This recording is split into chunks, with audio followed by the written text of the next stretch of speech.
worth it.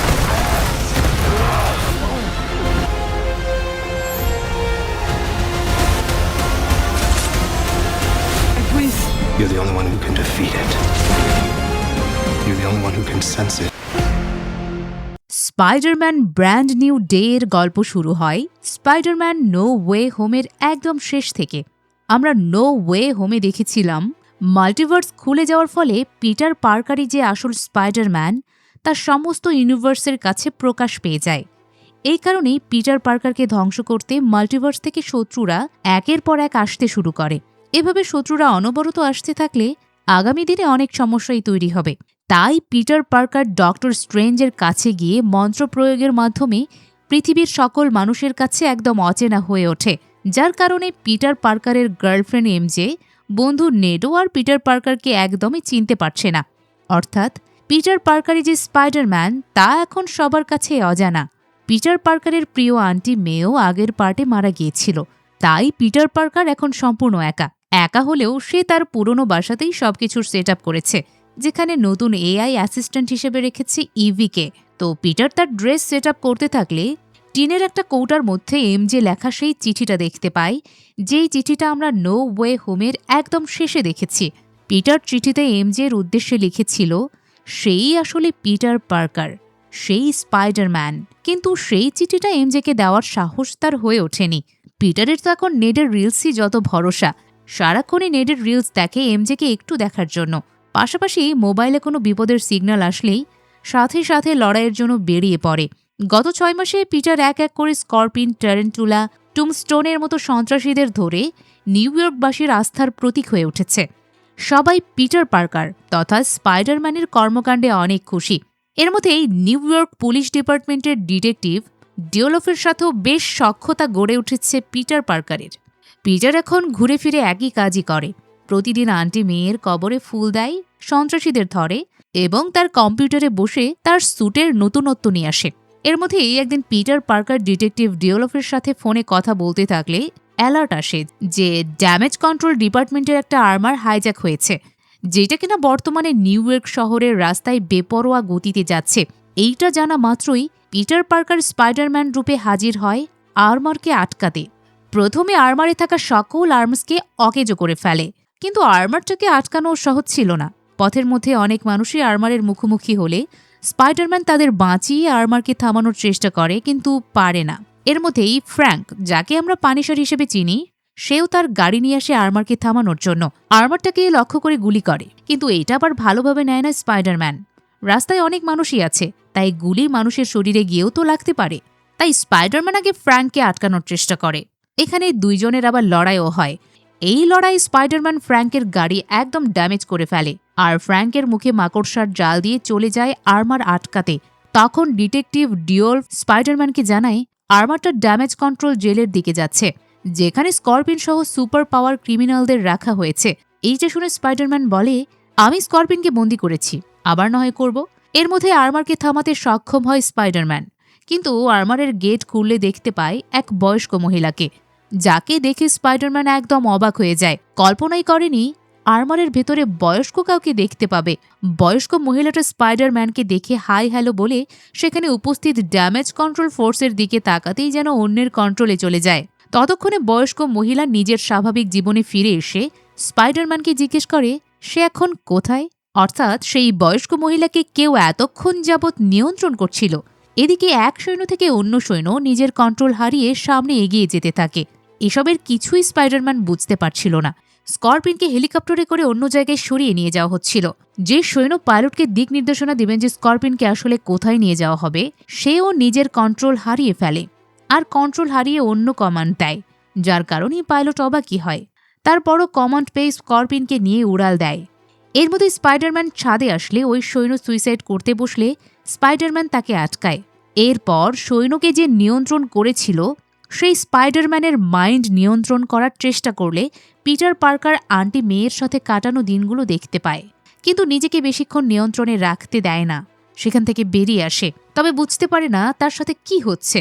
সৈন্যটা তখন বলে নিজেকে নিয়ন্ত্রণ করা থেকে আটকালে, কিন্তু আর্মারে যে বোমা রাখা হয়েছে তা কিভাবে আটকাবে। মুহূর্তের মধ্যে আর্মারটা ব্লাস্ট হয়। এদিকে সৈন্যটা নিজের নিয়ন্ত্রণও ফিরে পায়। তবে বুঝতে পারে না কি হয়েছিল তার সাথে। তাই স্পাইডারম্যান সহ সবাইকে বলে সে কিছুই করেনি। এদিকে ডিটেকটিভ ডিওলফ স্পাইডারম্যানকে বলে স্করপিনকে পালিয়ে যেতে সাহায্য করা হয়েছে। সেই সাথে আরও জানায় আর্মারে যে বয়স্ক লোক ছিল তার কোনো ক্রিমিনাল রেকর্ড নেই, নিতান্তই সাধারণ একজন মানুষ। স্পাইডারম্যান এবার বুঝতে পারে কিছু তো একটা কিন্তু আছে, তাই ডিওলফকে স্করপিনের সকল ডিটেলস বের করতে বলে, আর সেও এই কিন্তুর খোঁজে বেরিয়ে পড়ে। পিটার পার্কার সেই কিন্তুর খোঁজে স্পাইডারম্যান রূপে আসে নিউ অ্যাভেঞ্জার্সের ব্ল্যাক উইডোর ইয়েলিনার অফিসে। ব্ল্যাক উইডোর নাতাশা রমনফের বোন হচ্ছে এই ইয়েলিনা। ইয়েলিনার অফিস পানির মধ্যে, অর্থাৎ পুলে, যেখানে ইয়েলিনা ছিল সেই পুলের ড্রেস ছাড়াই পিটারকে নামতে হয়। যদিও পিটার নিজের পরিচয় গোপন রাখার জন্য মাস্ক খোলে না, পিটার ইয়েলিনাকে জানায় ড্যামেজ কন্ট্রোল কারাগারে কেউ একজন অন্যের মাইন্ড কন্ট্রোল করেছে, তারটাও করতে চেয়েছিল তবে পারেনি। তখন ইয়েলিনা জানায় রেড রুমে আমার সাথেও ঠিক এমনটাই হয়েছিল। রেড রুম হচ্ছে একটা প্রোগ্রাম, যেটাকে ব্ল্যাক উইডো প্রোগ্রামও বলা হয়। পিটার আবার এসব ড্যামেজ কন্ট্রোল কারাগারে হামলার পেছনের কারণ জানতে চাইলে ইয়েলিনা বলে লাস্ট কয়েকদিনে ড্যামেজ কন্ট্রোল ডিপার্টমেন্টের সার্ভার 4 বার হ্যাক করা হয়েছে। ড্যামেজ কন্ট্রোল অফিসে ভিম্যাক্স নামক ওয়েপন, সিক্রেট প্রোগ্রাম কিংবা বড় কিছু একটা রয়েছে, যার কারণে সম্ভবত এই হামলাটা হচ্ছে। কিন্তু এই ভিম্যাক্স আসলে কি তা আমার নিজেরও জানা নেই। এসব শুনে পিটার বলে ঠিক আছে, তাহলে ড্যামেজ কন্ট্রোল অফিসে গিয়েই এর খোঁজ নেই। স্পাইডারম্যান এরপর আসে ড্যামেজ কন্ট্রোল ডিপার্টমেন্টের ডিরেক্টর মেজগারের কাছে, কিন্তু হেড অফিসে এসে স্পাইডারম্যানকে পড়তে হয় চরম বিভ্রান্তিতে। আইডেন্টিফায়ার জন্য খুলতে বলা হয় তার মাস্ক, কিন্তু স্পাইডারম্যান তো কোনো মাস্ক খুলবে না। এতে স্পাইডারম্যানের দিকে তাক করা হয় বন্দুকও। তখনই ডিরেক্টর মেজগার সেখানে উপস্থিত হয়ে স্পাইডারম্যানকে তার রুমের দিকে নিয়ে যায়। যাওয়ার সময় হেড অফিসে দ্য হ্যান্ড টিমকে দেখতে পায় স্পাইডারম্যান। এই হ্যান্ড টিম হচ্ছে নিনজা ওয়ারিয়ার্স। অপকর্মের সময় স্পাইডারম্যান তাদের ধরেছিল। মেজগার স্পাইডারম্যানকে জানায় তারা এখন তাদের হয়ে কাজ করে। স্পাইডারম্যান অফিসের মধ্যে সুপার হিউম্যানদের ধরার জন্য স্পেশাল ওয়েপন বানানো দেখতে পায়। এর মধ্যে রুমে এসে স্পাইডারম্যান বলে কেউ একজন মাইন্ড কন্ট্রোল করছে। তার মাইন্ডও কন্ট্রোল করার চেষ্টা করেছিল তবে পারেনি। যে এটা করেছে তার একটা উদ্দেশ্য অবশ্যই রয়েছে। এসব শুনে মেজগার স্পাইডারম্যানের উপরে দায়িত্ব দেয় সেই মাইন্ড কন্ট্রোলারকে খুঁজে বের করার জন্য। সেখানে কথা বলার সময় স্পাইডারম্যান জিজ্ঞেস করে বসে ভিম্যাক্সটা আসলে কি, এ সম্পর্কে কি কিছু জানেন? মেজগার জানায় সে জানে না। আবার এটাও তার কাছে জানতে চায় যে এই ভিম্যাক্সের কথা স্পাইডারম্যান কোথা থেকে শুনল। মেজগার জানতে চাইলে স্পাইডারম্যান জানায় আমরা সুপারহিরোরা অনেক তথ্যই পাই যা প্রকাশ করা যাবে না। স্পাইডারম্যান অফিস থেকে বের হয়ে ডিটেকটিভ ডিওলফকে ভিম্যাক্স সম্পর্কে জানায়, তবে ভিম্যাক্স সম্পর্কে তারা কেউ বিস্তারিত বলতে পারে না। ডিওলফ তাই স্করপিনকে আগে খুঁজে বের করতে বলে, তাকে ধরলে হয়তো কিছুটা তথ্য পাওয়া যাবে। পিটার ডিওলফের সাথে কথা বলার সময় নেটকে দেখতে পায়। এতদিন পর নেডের দেখা পেয়ে খুশি হয়। নেটকে ফলো করতে করতে চলে আসে নেডের বাসাতে। নেডের বাসায় আসলে পিটার দেখতে পায় স্পাইডারম্যানকে তা খুঁজে বের করার জন্য একটা ক্রাইম বোর্ড সাজিয়েছে। নেট তখন পিটারের সামনে এসে বলে আমি আসলে স্পাইডারম্যানের কোনো ক্ষতি করার জন্য খুঁজছি না, শুধু জানতে চাই কে এই স্পাইডারম্যান। এই স্পাইডারম্যানকে খুঁজে বের করার জন্য আমি একটা ট্র্যাকার অ্যাপও তৈরি করেছি যেটার নাম স্পাইডি। আমার সন্দেহভাজনের তালিকায় 2 জন রয়েছে। 2 জনের ছবি দেখালে পিটার শুধু হাসতেই থাকে। তখনই রুমে চলে আসে এমজে। পিটার এমজেকে দেখে একদম থমকে যায়। তবে এমজে, নেট কেউই পিটারকে চিনতে পারছে না। এমজে আরও জিজ্ঞেস করেই বসে তুমি কে? পিটার তখন পরিচয় দেয় তার নাম হচ্ছে মেনার্ড। মূলত নেড নতুন বাসা কিনেছে, সেখানেই সে একটা পার্টি রেখেছিল। পিটার জানায় সে একজন প্রতিবেশী, তাই সেখানে এসেছে। ঠিক এর পরেই একটা কাণ্ড ঘটে যা পিটারের জীবন এক মুহূর্তের মধ্যেই থমকিয়ে দেয়। পার্টিতে এক ছেলে এমজেকে কিস করে, যা সামনাসামনি দেখে পিটার, যেটা দেখে সে ভীষণ কষ্ট পেয়ে দ্রুত বাসা থেকে বেরিয়ে যায়। এমজের সাথে কাটানো দিনগুলো সে মনে করে। লাস্টবার পিটার নিজে থেকে এমজেকে বলেছিল এমজে আর তাকে চিনতে পারবে না, কিন্তু সে এমজেকে ঠিকই খুঁজে বের করবে। এমজেও তখন বলেছিল কখন আমাকে খুঁজতে আসবে। খুঁজতে তো পিটার আসলোই, তবে ততক্ষণে এমজে অন্য কারোর হয়ে গেছে। বাড়ি ফিরে এসব ভেবেই কষ্ট পায় সে। এরপরেই পিটার লক্ষ্য করে তার হাতের রগগুলো ফুলে উঠছে, অর্থাৎ তার অর্গান ওয়েবের জায়গাটায় কিছু একটা হচ্ছে। মুহূর্তের মধ্যে একদম জ্ঞানই হারিয়ে ফেলে সে। জ্ঞান হারিয়ে ফেলা অবস্থায় আন্টি মেয়েকে দেখতে পায়। তার মানে হলো মাইন্ড কন্ট্রোলার এবার ঠিকই পিটারের মাইন্ডটা কন্ট্রোল করতে পেরেছে। আর মাইন্ড কন্ট্রোল করার পর আন্টি মেয়েকে দিয়ে তার আসন্ন বিপদের কথা শোনায়। আর তখনই জেগে যায় পিটার। জেগে গিয়ে দেখে সে নিজেই নিজের জালে আটকে গেছে, তাও আবার 2 বিল্ডিংয়ের মাঝখানে। শরীরে এক হাফ প্যান্ট ছাড়া কোনো পোশাকই নেই। পিটার তার পাওয়ারের ব্যবহার করতে থাকলে সেইটাও ঠিকভাবে কাজ করে না, তাই শেষমেশ নিচেই পড়ে যায়। সেখান থেকে উঠে অন্য জানালা দিয়ে নিজের বিল্ডিংয়ের দিকে যেতে থাকে। যাওয়ার সময় সে মেয়েদের এক পোশাক পরে নেয়। যেটাতে লিফট একটা কাণ্ড ঘটে বটে। এরপর পিটার রুমে আসলে দেখে চারিদিকে শুধু তার জাল ছিটানো। এসব আসলে মাইন্ড কন্ট্রোলে না থাকা অবস্থায় সে নিজেই করেছে। পিটার রুমে আসতেই পিটারের এআই অ্যাসিস্ট্যান্ট ইভি আবারও জানায় 107টা মেসেজ এসেছে। পিটারের পর কম্পিউটার অন করলে জানানো হয় স্পাইডার ডিএনএর হরমোনে পরিবর্তন আসতে চলেছে। এর কারণে অর্গানিক ওয়েবের শক্তি মারাত্মকভাবে বেড়ে চলেছে। হঠাৎ করে এমন পরিবর্তনের কারণ হতে পারে একাকিত্ব জীবনযাপন। এসব শুনে পিটার বলে সে একদম ঠিক আছে। তাই হাতে মেকানিক্যাল ওয়েব ওয়েপন লাগালে তা মুহূর্তের মধ্যে নষ্ট হয়ে যায়। মূলত স্পাইডারম্যানের সেই গামা শক্তি তার অনিচ্ছা সত্ত্বেও বাইরে বেরিয়ে আসতে শুরু করে, যার কারণে অর্গানিক ওয়েপনের উপরে মেকানিক্যাল ওয়েব ওয়েপন আর নেয়নি। তখনই অনেক তীক্ষ্ণ সব শব্দ পিটার অনুধাবন করতে থাকে, যা আগে কখনো হয়নি। এমনটা পিটারকে একদম অবাক করে দেয়। তাই চেষ্টা করে অর্গানিক ওয়েবের, কিন্তু তা কাজ করে না। আবার যখন বের হয় তখন থামাতেই পারে না। এর মধ্যে ইভি জানায় স্করপিন ড্যামেজ কন্ট্রোল এরিয়ায় হামলা করেছে। এইটা শুনে অনেকটা আনকন্ট্রোলের সাথে যেতে থাকে স্করপিনকে ধরতে। এদিকে স্করপিন এক একটা সৈন্য ধরে জিজ্ঞেস করে ভিম্যাক্স কোথায়।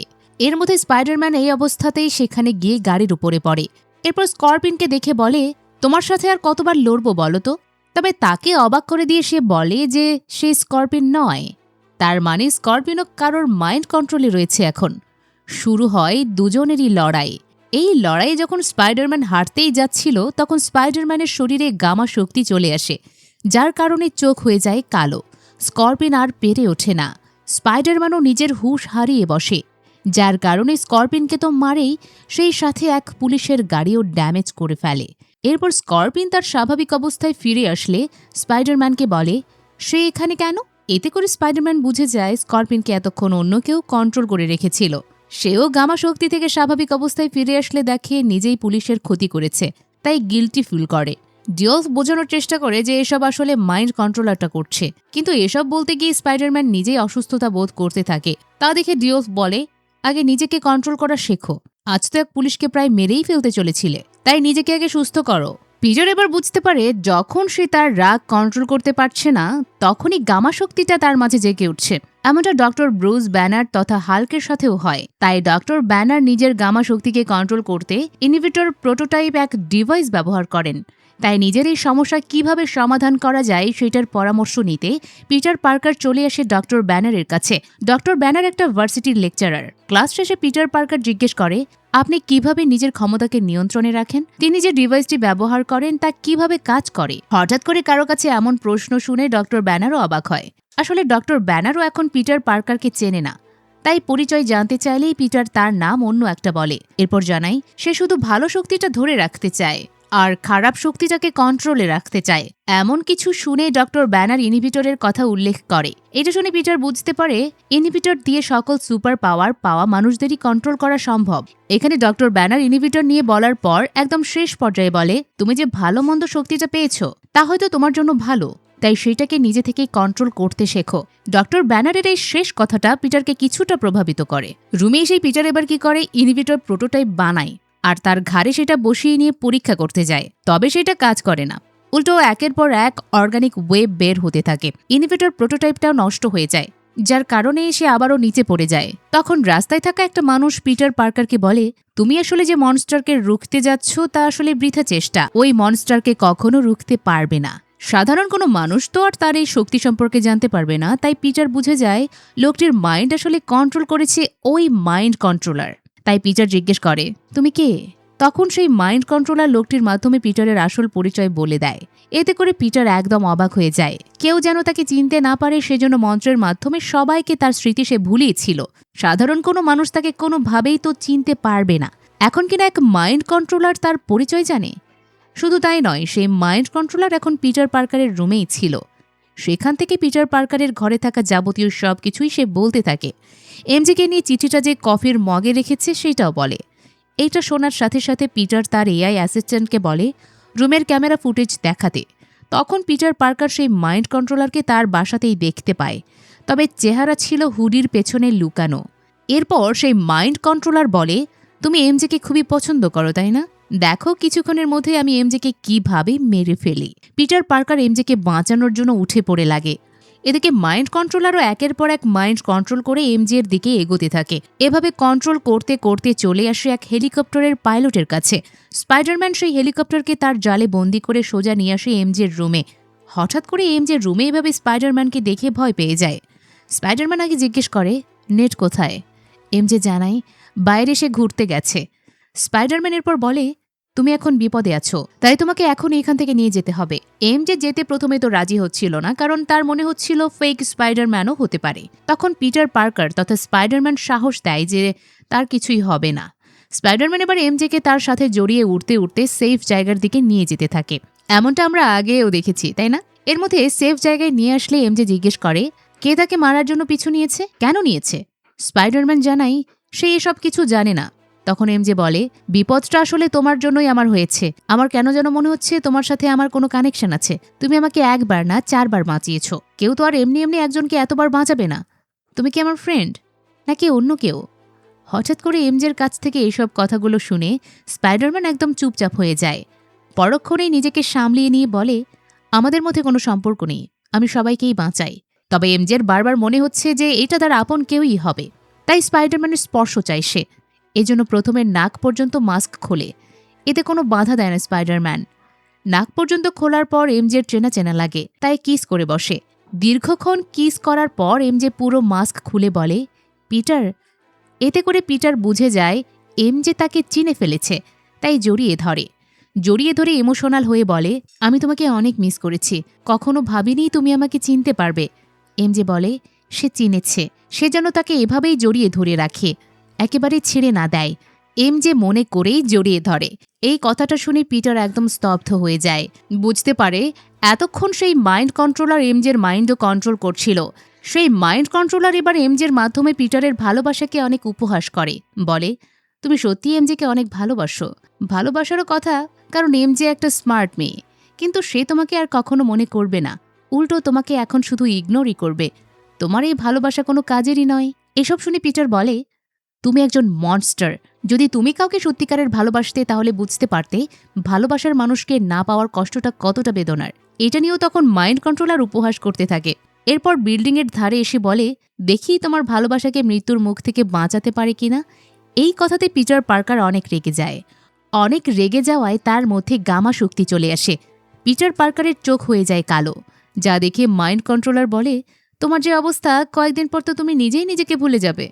তোমার নিজেকে চেনার জন্যই দেখি একটা লেটার লিখে রাখতে হবে। এই কথাতে পিটার আরও রেগে যায়। রেগে গিয়ে মাইন্ড কন্ট্রোলার তথা এমজের গলা চেপে ধরে।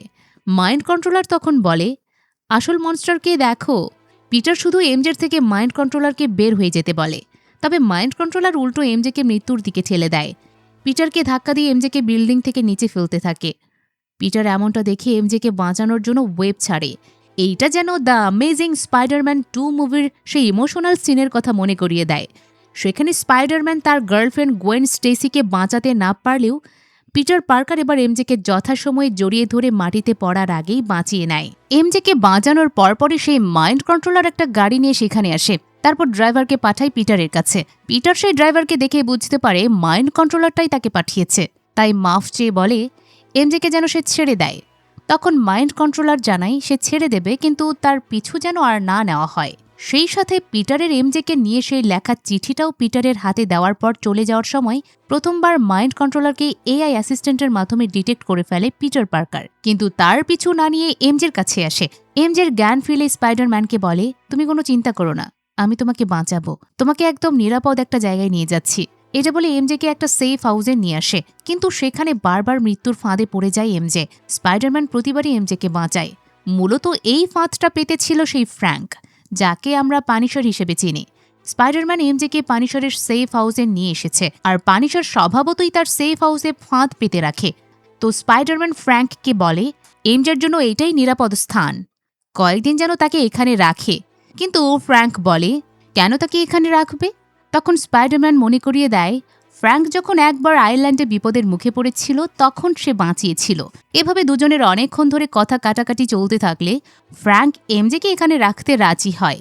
এরপর স্পাইডারম্যান সবাইকে বলে, যে মাইন্ড কন্ট্রোল সহ ড্যামেজ কন্ট্রোল কারাগারে হামলা করেছে সে কম বয়সী একজন মেয়ে। এআই এর মাধ্যমে তাকে আইডেন্টিফাই করেছে। নাম হচ্ছে জি গ্রে, একজন মিউট্যান্ট। মিউট্যান্ট মনে হচ্ছে সুপার হিউম্যান। যারা এক্সম্যান মুভি সিরিজটা দেখেছেন তারা মিউট্যান্ট সম্পর্কে আরও ভালোভাবে জানবেন। তো স্পাইডারম্যান সেখানে আরও বলে, ড্যামেজ কন্ট্রোল এরিয়ার আরও কয়েকটা জায়গায় জিন গ্রে হামলা করতে পারে, সেসব লোকেশনে আমি ফেস ক্যাম লাগিয়ে রেখেছি, আসা মাত্রই ধরে ফেলব। তখন ফ্র্যাঙ্ক বলে, তুমি তাকে ধরতে গিয়ে মরে যাও, আর আমি তোমার এই গার্লফ্রেন্ডকে আমার এখানে সারা জীবন রাখি, তাই তো? স্পাইডারম্যান বলে, সে মরবে না, শুধু তার ইনহিবিটরটা কাজ করলেই হয়। এরপর স্পাইডারম্যান ইনহিবিটর ঠিক করতে লেগে পড়ে। তখন আড়ালে শুয়ে থাকা অবস্থায় এমজে বলে, সে কি কাউকে ফোন করে বলতে পারবে যে সে সুস্থ আছে? স্পাইডারম্যান তখন জিজ্ঞেস করে, ফোন কি বয়ফ্রেন্ডকে করবে?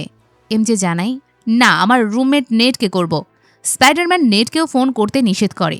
মূলত এমজে তো তার বয়ফ্রেন্ডকেই ফোন করতে চাইছিল, তা ঘুরিয়ে পেঁচিয়ে বলেই ফেলে। এরপর স্পাইডারম্যানকে জিজ্ঞেস করে, মিসেস স্পাইডারম্যান আছে কিনা? স্পাইডারম্যান জানায়, নেই, কিন্তু একজনকে সে ভালোবাসে, আর তাকে শুধুমাত্র তার জন্যই পেছনে ফেলে রেখে এসেছে, এইটা সে তাকে জানায়। যা শুনে এমজে বলে, এমন কিছু করা আসলেই কষ্টের। দুজনের এসব কথাবার্তার মধ্যেই ইনহিবিটরের আবারও প্রবলেম হয়, তাই এবার এমজে দেখতে চায়। এমজের আশা দেখে পিটার স্পাইডারম্যানের মাস্ক পরে নেয়। এমজে একজন বায়োকেমিক্যাল ইঞ্জিনিয়ার, তাই কিছু পরামর্শ দেয়। এই পরামর্শের পর ইনহিবিটর ঠিকঠাকভাবে কাজ করতে থাকে। এতে করে স্পাইডারম্যান তার উপর অনেক খুশি হয়। তবে এমজে বলে, এই ইনহিবিটরটা তো মনস্টারদের জন্য, তুমি তো মনস্টার নও, স্পাইডারম্যান। তখন পিটার বলে, লাস্ট কয়েকদিন তার সাথে যা যা হচ্ছে তা একদম মনস্টারের দিকেই যাচ্ছে। এমজে বলে, তোমার পোশাকের পেছনের মানুষটা আসলে একদম শান্তশিষ্ট, যে ধীরে ধীরে বদলে যাচ্ছে। এমজের এই কথা স্পাইডারম্যানকে খুবই ভাবায়। সারা রাত এমজেকে লেখা সেই চিঠি নিয়েই ঘুমিয়ে পড়ে। সকালে ফ্রাঙ্ক স্পাইডারম্যানের জন্য কফি নিয়ে আসলে স্পাইডারম্যান মাস্ক পরা অবস্থায় কফি খায়, যা দেখে ফ্র্যাঙ্ক মজা নেয়, বলে, একজন স্পাইডারম্যান কিনা কফি খেতে মাস্ক খোলে না। স্পাইডারম্যান তখন বলে, সে কারো জন্যই মাস্ক খোলে না। এরপর যে সে আরও একটা ইনহিবিটর বানিয়েছে সেইটা দেখায়। এখন কোনো মতে ইনহিবিটরটা যদি জিনের শরীরে বসাতে পারে তাহলে সুপার পাওয়ার ক্ষমতাটাকে কন্ট্রোল করতে পারবে। কিন্তু ফ্র্যাঙ্ক অন্য প্রসঙ্গ নিয়েই কথা বলতে থাকে। জিজ্ঞেস করে, ওই মেয়ের সামনেও কি মাস্ক খুলবে না? স্পাইডারম্যান জানায়, না। এরপর ফ্র্যাঙ্ক বলে, ওই মেয়েটা আসলে কে বলো তো, যার জীবন বাঁচানোর জন্য এমন উঠে পড়ে লেগেছ? স্পাইডারম্যান জানায়, মেয়েটা তার কেউ নয়, সে একদম একা, ঠিক তার মতো। ফ্র্যাঙ্ক তখন বলে, একা কেউই নিজের ইচ্ছেই থাকে না, আর একা থাকাটা এত সহজও নয়। তখনই স্পাইডারম্যানের কম্পিউটারে অ্যালার্ট সিগন্যাল আসে। ম্যানহাটনের ড্যামেজ কন্ট্রোল হেডকোয়ার্টারে জিন হামলা করেছে, সেটা ফেস ক্যামের মাধ্যমে দেখতে পায় স্পাইডারম্যান। তাই জিনকে ধরার জন্য বের হয়। বের হওয়ার সময় এমজেকে নিয়ে চিন্তা করতে থাকলে ফ্র্যাঙ্ক বলে, সে এখানে আছে, এমজেকে সেই দেখে রাখবে। স্পাইডারম্যান চলে যাওয়ার পর এমজে ফ্র্যাঙ্ককে বলে, তুমি তাকে একা যেতে দিলে? তার তো তোমাকে প্রয়োজন পড়তে পারে, যেমনটা সেই আইল্যান্ডে তোমার প্রয়োজন পড়েছিল তাকে। এমজের এই কথা শুনে ফ্র্যাঙ্কও বেরিয়ে পড়ে। এদিকে জিন হেডকোয়ার্টারে এসে আগে ভিম্যাক্সকে খুঁজতে থাকে, তবে পায় না। একটা রুম থেকে ডিরেক্ট মেজগার সবকিছুই দেখছিল, তাই জিনকে জিজ্ঞেস করে, তুমি আসলে কি চাও বলো তো? জিন তখন জানায়, আমি কি চাই সেইটা তুমি খুব ভালো করেই জানো।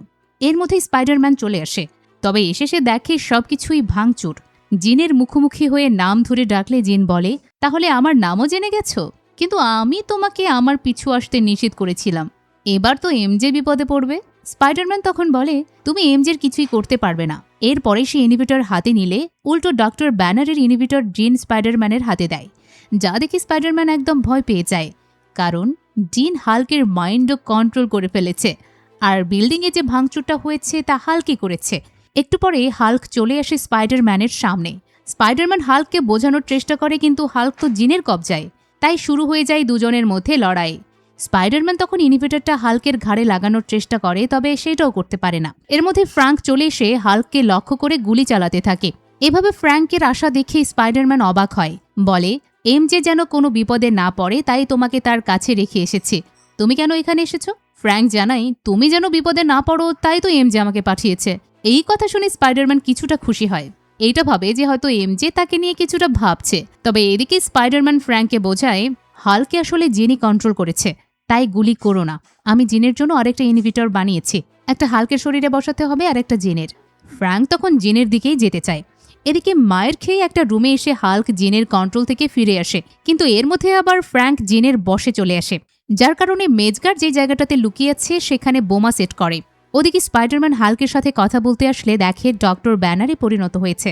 তবে ইনহিবিটর শরীরে না থাকায় ডক্টর ব্যানার মুহূর্তের মধ্যেই আবারও হাল্কে পরিণত হয়, ঠিক একদম নস্টালজিক হাল্ক, যা দেখে স্পাইডারম্যান বলে, এমন রূপে তোমাকে অনেক দিন পরে দেখলাম। কিন্তু হাল্ক ভয়াবহ রূপ ধারণ করার পর স্পাইডারম্যানকে মারার জন্য পিছু নেয়।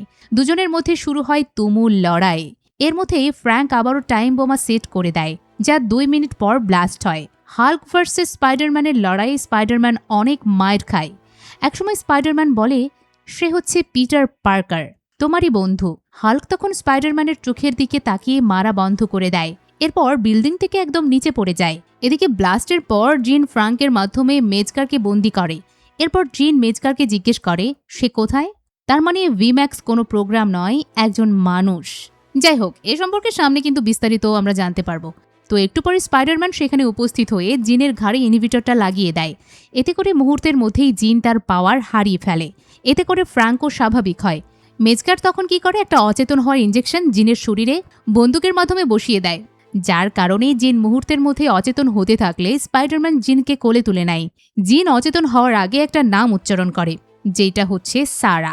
সিন এবার বিল্ডিংয়ের নিচে নিয়ে আসা হলে হাল্ক তথা ডক্টর ব্যানার আবারও স্বাভাবিক হয়। তাই তাকে কিছুটা ট্রিটমেন্টের জন্য হাসপাতালে পাঠানো হয়। এদিকে জীবন বাঁচানোর জন্য মেজকার ধন্যবাদ দেয় স্পাইডারম্যানকে। স্পাইডারম্যান তখন মেজকারকে জিজ্ঞেস করে সারা নামে সে কাউকে চেনে কিনা। জিন অচেতন হওয়ার আগে এই নামটা বলেছে। মেজকার বলে, সারা এবং সে একসাথেই কাজ করত। সারা একটা অপারেশনে মারা গিয়েছে। জিন আমাকে বন্দি করার সময় মাইন্ড কন্ট্রোল করে সারাকে দেখিয়েছিল।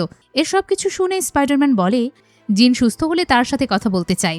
মেজকার জানায়, ঠিক আছে, কোনো সমস্যা নেই, তাকে একটা আইল্যান্ডে নিয়ে যাওয়া হবে, সুস্থ হলে সেখানে কথা বলতে এসো। এরপর স্পাইডারম্যান খুশি মনে এমজের কাছে এসে বলে, তোমার আর কোনো বিপদ নেই, জিনকে ধরে ফেলেছি। কিন্তু এদিকে এমজে স্পাইডারম্যান তথা পিটার পার্কারের সেই চিঠিটা পড়ে ফেলেছে। তাই স্পাইডারম্যান আসা মাত্রই এমজে বলে, তুমি এই চিঠিটা না নিয়ে গিয়ে বড় ভুল করেছ। এই চিঠির পেছনের মানুষটা কে তা আমি দেখতে চাই। তুমি তোমার মাস্কটা খুলে ফেলো। স্পাইডারম্যান কোনো কথা না বলে মাস্কটা খুলে ফেলে। এমজে বলে, তুমি তো পার্টিতে সেদিন এসেছিলে, এই চিঠির কথাগুলো আমাকে আগে কেন বলনি? পিটার বলে, আমি তোমাকে অনেকবার বলতে চেয়েছি, তবে বলার সাহস করতে পারিনি। এমজে বলে, তুমি আসলে মন্ত্রের মাধ্যমে যা করতে চেয়েছিলে সেটাতে সফল হয়েছ। আমি তোমাকে চিনতেই পারি না, কিন্তু এমনটা কেন করলে? পিটার জানায়, তার পরিচয় জানার পরই তার আন্টিকে সে হারিয়ে ফেলেছিল। পিটার বলে, আমার ভয় করছিল যে তুমি জানার পর যদি তোমাকেও হারিয়ে ফেলি, তাই এমনটা করতে আমি বাধ্য হয়েছি। কিন্তু বিশ্বাস করো, আমি তোমাকে অনেক ভালোবাসি। এমজে পিটারের এসব কথা শুনে অনেক ইমোশনাল হয়ে বলে, তুমি যে এমজেকে ভালোবেসেছ সে অনেক লাকি, যা চিঠিতেই স্পষ্ট। কিন্তু আমি তো তোমাকে ভালোবাসি না, এমনকি আমি তোমাকে চিনিই না। তাই তোমাকে ভালোবাসা আমার পক্ষে সম্ভব নয়। তাই তুমি তোমার বাড়ি ফিরে যাও, আর পারলে আমাকে মাফ করে দাও। এমজের থেকে এসব কথা শুনে পিটার পার্কার অনেক কষ্ট পায়। একটু পরেই এমজে পিটার পার্কারকে বলে, আমি কোথায় আছি তা জানি না, তুমি কি আমাকে আমার বাড়িতে রেখে আসবে? পিটার পার্কার চুপচাপ জড়িয়ে ধরে এমজের বাড়ির সামনে নিয়ে আসে। এমজে তখন পিটার পার্কারকে বলে, বাসার ভেতরে আসতে, নেড এতে খুশি হবে। পিটার তখন এটাতে না করে না। স্পাইডারম্যান রূপেই পিটার রুমে আসে। স্পাইডারম্যান রুমে আসাতে নেডের সেই ট্র্যাকার সিগন্যাল দেয়। তখন নেড স্পাইডারম্যানকে দেখে খুশি হয়। কিভাবে এখানে আসলো এটা জিজ্ঞেস করলে স্পাইডারম্যান এবং এমজে দুজনেই মিথ্যা বলে। এরপরেই তিনজন খোশ গল্পে মেতে ওঠে। নেডের অনেক কথা শুনে স্পাইডারম্যান হাসিতে মেতে ওঠে। নেড একটা কাজে আড়াল হলে এমজে স্পাইডারম্যানকে বলে, তোমাকে এখানে নিয়ে এসে বোধহয় বিপদেই ফেললাম, শুধু শুধু নেডের এত কথা শুনতে হচ্ছে। স্পাইডারম্যান তখন বলে, অনেকদিন পর আমি এত হাসলাম। এমজে এটা শুনে বলে, তোমার আর নেডের মধ্যে সবসময় ভালো বন্ধুত্ব ছিল, তাই নেডকে তোমার সব বলা উচিত, সে বুঝতে পারবে। তখনই স্পাইডারম্যান এমজেকে একটা ব্যাপার প্রকাশ করে, ওই যে কিস করেছিল সেইটা জানাই। যদিও এমজে তখন জিনের কন্ট্রোলে ছিল। এটা শুনে এমজে বলে, এটাতে কোনো সমস্যা নেই, সেদিন কি ঘটেছিল তার কিছুই মনে নেই। এমজের এই কথা স্পাইডারম্যানকে নড়ে চড়ে বসায়। মাইন্ড কন্ট্রোলের সময় কি ঘটে তা কেউই মনে রাখতে পারে না। তাহলে মেজকার কেমনে সারার কথা মনে রেখেছিল? এইটা ভাবতে গেলে স্পাইডারম্যান বুঝতে পারে সারার ব্যাপারে মেজকার আসলে মিথ্যা বলেছে। স্পাইডারম্যানের পর কল করে ইয়েলিনাকে। কল করে সারার ব্যাপারে জানতে চাইলে ইয়েলিনা জানায়, সারা হচ্ছে জিনের বোন। সারাও জিনের মতোই টেলিপ্যাথি জানত। সারাও একজন মিউট্যান্ট। তাকে ড্যামেজ কন্ট্রোল ডিপার্টমেন্ট ধরে নিয়ে গিয়েছিল। ইয়েলিনার এই কথাতে স্পাইডারম্যান বুঝতে পারে জিন মূলত তার বোনকে উদ্ধার করতে বারবার ড্যামেজ কন্ট্রোল এরিয়ায় গিয়েছে, আর সে কিনা জিনকে ধরিয়ে দিয়েছে। এমনকি মেজগারও তাকে মিথ্যা বলেছে। তাই জিনকে উদ্ধার করার জন্য বেরিয়ে পড়ার প্রস্তুতি নেয়। তখন এমজে পিটার নামে ডেকে স্পাইডারম্যানকে সাবধানে থাকতে বলে। স্পাইডারম্যানের নাম যে পিটার তার নেট তখন জেনে একদম অবাক হয়। ওদিকে ল্যাবে জিনকে বন্দি অবস্থায় দেখা যায়। এরপর একটা ফ্ল্যাশব্যাক দেখানো হয়। দুই বোন জিন এবং সারা ঘুরতে বের হয়েছিল। সেখানে সারা জিনকে দেখায় কিভাবে অন্যের মাইন্ড কন্ট্রোল করতে হয়। একজন একজনকে কন্ট্রোল করা দেখে জিন জিজ্ঞেস করে, আমরা কি একসাথে সবার মাইন্ড কন্ট্রোল করতে পারবো না? সারা জানায়, পারবো, কিন্তু সেই শক্তি আমাদের মাঝে আসতে হবে। সেখানে দুই বোন এক মাকে তার বাচ্চার সাথে খেলতে দেখে ইমোশনাল হয়, কারণ তাদের মা তাদেরকে ছেড়ে চলে গিয়েছে, কারণ তারা মিউট্যান্ট। দুই বোন এতে করে আফসোস করে, আবার দুজন যে একসাথে থাকতে পারছে এই ব্যাপারেও বেশ খুশি হয়। কিন্তু সেখানেই সারাকে ড্যামেজ কন্ট্রোল ডিপার্টমেন্টে প্রথম অচেতন করে ধরে ফেলে। জিন তা দেখে সারার দিকে দৌড়ে আসতে থাকলে সারা জিনের মাইন্ড চেঞ্জ করে জিনকে বাঁচায়। এরপর জিন যখন স্বাভাবিক হয় তখন আর সারার দেখা পায় না। তারপর থেকেই সে সারাকে খুঁজছে। এই ফ্ল্যাশব্যাকটা শেষে তার কাছে আসে ডিরেক্টর মেজগার। মেজগার জিনের কাছে এসে বলে, তোমার এবং তোমার বোনের মাঝে যে পাওয়ার আছে সেই পাওয়ার দিয়ে তোমরা ভালো মন্দ দুটোই করতে পারো, কিন্তু সেই পাওয়ার অন্য কারো হাতে পড়লে তখন কি হবে একবার ভেবে দেখো। জিন তখন শুধু বারবার জিজ্ঞেস করে তার বোন কোথায়। মেজগার বলে, আমরা সারার উপর একটা এক্সপেরিমেন্ট চালিয়েছিলাম, তাই সে তার জীবন স্যাক্রিফাইস করেছে। জিন বুঝতে পারে না যে আসলে কি বলতে চাচ্ছে মেজগার। তখনই জিনের চোখ পড়ে সারার কাপড়ের দিকে, যে কাপড় সেখানেই পড়েছিল। তা দেখে আবারও জিজ্ঞেস করে সারা কোথায়, কিন্তু মেজগার কোনো উত্তর না দিয়ে সেই রুম থেকে 40 ফিট দূরে ল্যাবে আসে। মূলত জিন 33 ফিটের মধ্যে থাকা মানুষের মাইন্ড কন্ট্রোল করতে পারে, তাই 40 ফিট দূরে সেই ল্যাব বসানো হয়। এরপর স্পাইডারম্যানের বানানো সেই ইনভিটার দিয়ে মেজগার জিনের উপর পরীক্ষা চালাতে থাকে। মূলত জিনের মস্তিষ্ক কিভাবে মাইন্ড কন্ট্রোল করে থাকে তার উপায় বের করে অন্যের উপর প্রয়োগ করবে। এমন এক্সপেরিমেন্ট করার সময় জিন বারবার জিজ্ঞেস করে, ভিম্যাক্স কি? সারা এখানে বন্দি থাকা অবস্থায় ভিম্যাক্সের কথাই শুধু জিনকে বলেছিল, কিন্তু মেজগারও জানে না আসলে এই ভিম্যাক্সটা কি। ওদিকে স্পাইডারম্যান আইল্যান্ডের দিকে যেতে ফ্র্যাঙ্ক ফোন করে স্পাইডারম্যানকে, জিজ্ঞেস করে সে এখন কোথায় যাচ্ছে। স্পাইডারম্যান জানায়, জিন মূলত তার বোন সারাকে বাঁচাতেই ড্যামেজ কন্ট্রোল ডিপার্টমেন্টে ঢুকেছিল, আর আমি কিনা জিনকে বন্দি করেছি, তাই আমি আবারও জিনকে উদ্ধার করতে চাই। ফ্র্যাঙ্ক এবার স্পাইডারম্যানের এই বিষয় আর পড়তে চায় না, আপন মনে গাড়ি চালাতে থাকে। ওদিকে ল্যাবে জিনের উপর এক্সপেরিমেন্ট চলতে থাকে। এই এক্সপেরিমেন্ট চলার সময় সারার চেয়ে ভালো তথ্য পাচ্ছিল। এর মধ্যে স্পাইডারম্যান গেটে চলে আসে, তবে গেটে থাকা সৈন্যদের বলা হয়েছিল কাউকে যেন ভেতরে ঢুকতে না দেওয়া হয়, তাই তারা স্পাইডারম্যানকেও ঢুকতে দেয় না। স্পাইডারম্যান তাদের সাথে লড়াই করে ভেতরে ঢোকে। ভেতরে ঢোকার খবর মেজগারের কাছে পৌঁছে গেলে মেজগার দ্য হ্যান্ড গ্রুপকে পাঠায়। এদিকে এক্সপেরিমেন্টের সময় অনেক কষ্ট হচ্ছিল জিনের। জিন কষ্ট পেয়ে উপরে তাকাতেই এসির ভেন্টিলেটরে ভিম্যাক্স লেখাটা দেখতে পায়। এতে করে বুঝতে পারে সারাকে এখানে আটকে রাখা হয়েছিল, এমনকি সারাকে মেরেও ফেলা হয়েছে। এইটা জানা মাত্রই জিন প্রচণ্ড রেগে যায়। এতে করে জিনের উপর যে এক্সপেরিমেন্ট করা হচ্ছিল সেটার ফ্রিকোয়েন্সি হঠাৎই বেড়ে যায়। জিনের মস্তিষ্কের ডিএনএ পরিবর্তন হতে থাকে, যা দেখে মেজগার সায়েন্টিস্টের এক্সপেরিমেন্ট থামাতে বললে কেউ থামাতে পারে না। এর মধ্যেই জিন এক চিৎকার দিয়ে বলে তার মাইন্ডের কন্ট্রোল শুধু তার কাছে, আর এই চিৎকারে পুরো 1 কিলোমিটার এলাকার ভেতরে মানুষ থেকে শুরু করে সবকিছু একদম থমকে যায়। অর্থাৎ সবাই যেখানে ছিল সেখানে একদম স্ট্যাচু হয়ে যায়, যা ফ্র্যাঙ্কও দেখে। ফ্র্যাঙ্ক এমনটা দেখে গাড়ি ঘোরায়। এর মধ্যে স্পাইডারম্যানও ভেতরে প্রবেশ করলে দ্য হ্যান্ড নিনজা দলকে স্ট্যাচু অবস্থায় দেখে বুঝতে পারে না আসলে কি হচ্ছে। ওদিকে জিন ইনভিটার নষ্ট করে ফেলে। এরপরে বুঝতে পারে যে স্পাইডারম্যান এসেছে, তাই দ্য হ্যান্ডকে স্বাভাবিক করে দিয়ে তাদের মাধ্যমে স্পাইডারম্যানের সাথে কথা বলা শুরু করে। জিজ্ঞেস করে কেন সে আবারও এখানে এসেছে। স্পাইডারম্যান জানায় সে আসলে জানতো না তার বোন সারা ড্যামেজ কন্ট্রোল ডিপার্টমেন্টের কাছে বন্দি ছিল, তাই তাকে বাঁচাতে এসেছে। কিন্তু জিন তখন বলে, তুমি উল্টো আমাকে বন্দি করেছো, তাই এবার নিজের সাজা ভোগ করো। শুরু হয়ে যায় দ্য হ্যান্ড ভার্সেস স্পাইডারম্যানের দুর্ধর্ষ লড়াই। দ্য হ্যান্ড ছিল নিনজার দল, তাই তাদের সাথে লড়াই স্পাইডারম্যানের অনেক বেগ পেতে হচ্ছিল। এমন সময় ফ্র্যাঙ্ক ফোন করে স্পাইডারম্যানকে বলে পুরো 1 কিলোমিটার এলাকা জিন একদম থমকে দিয়েছে, কিন্তু স্পাইডারম্যান লড়াই ছিল বলে ঠিকমতো কথা বলতে পারছিল না। তখন দেখা যায় 1 কিলোমিটারের ভেতরে এমজে নেডও থাকায় তারাও স্ট্যাচু হয়ে গিয়েছে। এদিকে লড়াই স্পাইডারম্যানের সৈন্যের স্পেশালের গানের সাথে পেরে উঠছিল না। তা দেখে জিন প্রথমে মেজগারকে বন্দি করে তার কাছে নিয়ে এসে স্পাইডারম্যানকে বলে, দেখো তুমি যাদের হয়ে কাজ করছো তারাই আমাদের মানুষদের শেষ করতে কি সব অস্ত্র তৈরি করছে, তুমি আসলে অবুঝি থেকে গেলে। এই পর্যায়ে স্পাইডারম্যান প্রচণ্ড মার খেতে থাকে, তাই মাস্ক খুলে ফেলে। তখন জিন স্পাইডারম্যানকে আরো বলে, আমরা সুপার পাওয়ারের অধিকারী হওয়ার কারণেই আজ আমি আমার বোনকে হারিয়েছি, তুমি হারিয়েছো কাছের জনকে, আমরা আসলে আমাদের সবকিছুই হারিয়ে ফেলেছি। স্পাইডারম্যান তখন রিয়েলাইজ করে যে সত্যিই সে তার পাওয়ারের জন্যই আন্টি মেয়েকে হারিয়েছে। প্রিয় মানুষ এমজে এবং প্রিয় বন্ধু নেডও তার কাছ থেকে দূরে, কিন্তু এর মধ্যেই স্পাইডারম্যানের সেই গামা শক্তিটা চলে আসে। তা দেখে জিন জিজ্ঞেস করে, তুমি আসলে কে বলো তো, স্পাইডারম্যান নাকি পিটার পার্কার? এসব কথাবার্তার মধ্যেই দ্য হ্যান্ড আবারও আক্রমণ করে স্পাইডারম্যানের উপরে। স্পাইডারম্যান তাদেরকে রুখে দিয়ে জিনকে বলে সে দুটোই। এরপর পাওয়ারের এমন খেলা দেখায় দ্য হ্যান্ড সহ সবাইকে মুহূর্তের মধ্যে একদম নিজের জালে বন্দি করে ফেলে। এই সিনটা দুর্দান্ত ছিল, নিজে চোখে আপনারা একটু দেখে নিন।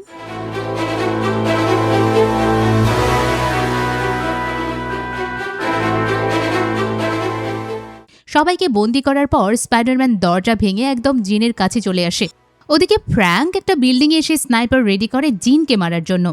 ওদিকে স্পাইডারম্যান রুমে এসে দেখে জিন মেজগারকে মারার জন্য সকল প্রস্তুতি নিয়েছে। তা দেখে স্পাইডারম্যান বলে ওকে ছেড়ে দাও, তুমি তো আর কিলার নও। কিন্তু জিন রাগ দেখিয়ে বলে সে আমার বোনকে মেরেছে। স্পাইডারম্যান তখন বলে সে তো আর ফিরে আসবে না, শুধু শুধু কেন অন্যকে মারতে যাবে। এবার জিন রেগে গিয়ে স্পাইডারম্যানের কাছে এসে বলে আগেরবার আমি তোমার মাইন্ড কন্ট্রোলে নিতে পারিনি, কিন্তু এবার তোমার মাইন্ড কন্ট্রোলে নেওয়ার পাওয়ার আমার কাছে আছে। তখন স্পাইডারম্যানও বলে তাহলে আমার মাইন্ড কন্ট্রোল করে দেখাও। জিন স্পাইডারম্যান তথা পিটার পার্কারের মাইন্ড কন্ট্রোলে নিলে পিটারকে আন্টি মেয়ের সাথে দেখতে পায়। আন্টি মেয়ে পিটারকে বলে তুমি যে পাওয়ার পেয়েছো তা তোমাকে সামনের দিনগুলোতে আরও বিপদে ফেলতে পারে, কিন্তু তোমার এসবের জন্য প্রস্তুত থাকতে হবে। মনে রেখো তোমাকে সবাই ভালোবাসে, তোমার এই পাওয়ারের জন্যই শুধু তারা ভালোবাসে। আন্টি মেয়ে পিটার পার্কারকে বলা এই কথাগুলো জিন নিজে অনুধাবন করে, কারণ তার আর পিটারের মাঝে কোনো পার্থক্য নেই, তাই পিটারের জায়গায় নিজেকেই বসায়। এরপর পিটার জিনকে বলে তোমার বোন সারার মৃত্যুর ব্যাপারটা আমি জানি, যা আসলেই কষ্টদায়ক। জিন তখন বলে তোমার আন্টিও তো মারা গিয়েছে। পিটার পার্কার বলে হ্যাঁ তিনি মারা গেছেন, এতে করে আমি একসময় ভেবেছিলাম সবকিছু আমার থমকে গেছে, যেমনটা তুমি তোমার বোনের মৃত্যুতে ভাবছো। আমরা আসলে দুজনেই সেম, কিন্তু এভাবে থমকে থাকলে আমাদের চলবে না, আমাদের সামনে এগোতে হবে। জিন তখন বলে আমার তো কেউ নেই। পিটার পার্কার তখন জানায় আমি আছি তোমার সাথে। ঠিক এরপরেই পিটার পার্কার তথা স্পাইডারম্যান ফ্র্যাঙ্কের ছেঁড়া স্নাইপারের বুলেটের শব্দ শুনতে পায়, যেটা জিনকে লক্ষ্য করে ছোঁড়া হয়েছিল। এটা দেখে স্পাইডারম্যান জিনকে বাঁচিয়ে নিজে গুলিবিদ্ধ হয়। সেই সাথে জিন তার পাওয়ার তুলে নেয়। এতে পুরো 1 কিলোমিটার জুড়ে আবারও সবকিছু স্বাভাবিক হয়ে যায়। কিন্তু জিন আফসোস করতে থাকে যে তার জন্য কিনা স্পাইডারম্যান গুলিবিদ্ধ হয়েছে। স্পাইডারম্যান গুলিবিদ্ধ অবস্থাতেও জিনকে এখান থেকে পালিয়ে যেতে বলে। জিন প্রথমে রাজি না হলেও পরবর্তীতে চলে যায়। ওদিকে ফ্র্যাঙ্ক দ্রুত স্পাইডারম্যানকে কোলে করে হাসপাতালে নিয়ে আসে। পুরো দেশবাসী স্পাইডারম্যানের প্রাণ ভিক্ষা চেয়ে প্রার্থনা শুরু করে। পরের দিন জিন তার সকল ক্ষমতা দিয়ে দূর থেকেই পিটার পার্কারকে বাঁচিয়ে তোলে। পিটার পার্কার জ্ঞান ফেরার পর রুমে শুধু ফ্র্যাঙ্ককে দেখতে পায়। তাকে দেখে জিজ্ঞেস করে জিন এখন কোথায়? জিন কি ঠিকমতো পালাতে পেরেছে? ফ্র্যাঙ্ক জানায় হ্যাঁ, সেই সাথে এটাও বলে যে অনেক তন্ত্র মন্ত্র আর ক্ষমতা দিয়ে তোমাকে বাঁচিয়েছে। এরপর ফ্র্যাঙ্ক যে গুলি করেছে এর জন্য দুঃখ প্রকাশ করে। পিটার জানায় এতে করে কোনো সমস্যা নেই, উল্টো ফ্র্যাঙ্ককে ইমোশনাল দেখে মজা নিতে থাকে। ফ্র্যাঙ্ক কখনো ইমোশনাল হয় না, তবে আজকে হয়েছে। ফ্র্যাঙ্ক এবার পিটার পার্কারের সাহসিকতার অনেক প্রশংসা করে। তখন বাইরে চিৎকারের শব্দ শুনতে পায় পিটার। ফ্র্যাঙ্ক জানায় তোমার সকল ফ্যান সারা রাত ধরে অপেক্ষা করছে তোমার সুস্থ হওয়ার জন্য। পিটার জানালা দিয়ে তাকালে দেখে সত্যিই অনেক মানুষ জড়ো হয়েছে। তখন ফ্র্যাঙ্ক বলে তোমাকে ডিসচার্জ করার একটা প্ল্যান আমার কাছে আছে। ফ্র্যাঙ্ক স্পাইডারম্যানের মাস্ক পরে জানালার পাশে দাঁড়ায়। সবাই স্পাইডারম্যানের সুস্থতা দেখে অনেক খুশি হয়। সেই খুশিটা পিটার পার্কার সবার সাথে মিশে একদম কাছ থেকে অনুধাবন করে। সবার খুশিতেই পিটার পার্কারও খুশি হয়।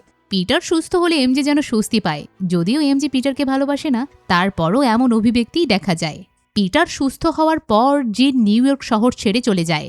এরপর পিটার পার্কার ডিটেকটিভ ডিওলফকে ফোন করে তার সুস্থতার কথা বলে। ডিওলফ তখন জানায় ডিরেক্টর মেজগার মিসিং, তবে তাকে আমরা খোঁজার চেষ্টা করছি। তোমার আর এসবে জড়াতে হবে না, তুমি আগে পুরোপুরি সুস্থ হয়ে নাও। এরপর একটা অ্যালার্ট আসে যে একটা ব্যাংক ডাকাতি হচ্ছে। পিটার সেখানে যেতে চাইলে ডিওলফ জানায় তারা এটা হ্যান্ডেল করতে পারবে। পিটার পার্কারের পর আন্টি মেয়ের কবরে ফুল দিতে আসে। সেখানে এসে জানায় সে আন্টি মেয়েকে খুব মিস করে। এরপর একটা রেস্টুরেন্টে আসলে সেখানে পিটার নেডকে দেখতে পায়। পিটার এবার নেডের সামনে এসে পিটার নামেই পরিচয় দেয়। এরপর পিটার এবং নেডের সেই সিগনেচার হ্যান্ডশেক করে। এতে নেড বুঝে যায় এইটাই সেই স্পাইডারম্যান পিটার, যে তার বন্ধু। এর আগে এমজেও স্পাইডারম্যান পিটার বলেই ডেকেছিল। এতে করে নেড পুরোপুরি পিটারকে চিনতে পারে। আর এখানেই স্পাইডারম্যান ব্র্যান্ড নিউ ডে মুভিটি শেষ হয়। ক্রেডিট সিনে নেডের সেই স্পাইডি ট্র্যাকার অ্যাপে স্পাইডারম্যানের আগমনের সিগন্যাল আসে। এতে ধারণা করা যায় এই স্পাইডারম্যানটা অন্য ইউনিভার্সের, আর তার আগমনের মধ্য দিয়ে অ্যাভেঞ্জার্স ডুমসডে মুভির বার্তা দেওয়া হয়েছে। বাকিটা ডুমসডে আসলেই ক্লিয়ার হয়ে যাবে। সত্যি বলতে স্পাইডারম্যান যে একটা ব্র্যান্ড তা এই মুভির মাধ্যমে দারুণভাবে উপস্থাপন করা হয়েছে। অ্যাকশন কম হলেও স্পাইডারম্যানের ইমোশনের দিকটা অসাধারণভাবে সামনে নিয়ে আসা হয়েছে। আর এই ইমোশনের দিকগুলোর জন্যই আমাদের কাছে স্পাইডারম্যান এত প্রিয়। তাছাড়া এই মুভির মাধ্যমে স্পাইডারম্যান তার নতুন পাওয়ার পেয়েছে, এখন আর কারোর উপর নির্ভরশীল তাকে থাকতে হবে না। আপনাদের কাছে মুভিটি কেমন লেগেছে তা জানিয়ে দিন কমেন্ট বক্সে। এতক্ষণ ফিল্মি বিটসের সাথে থাকার জন্য ধন্যবাদ।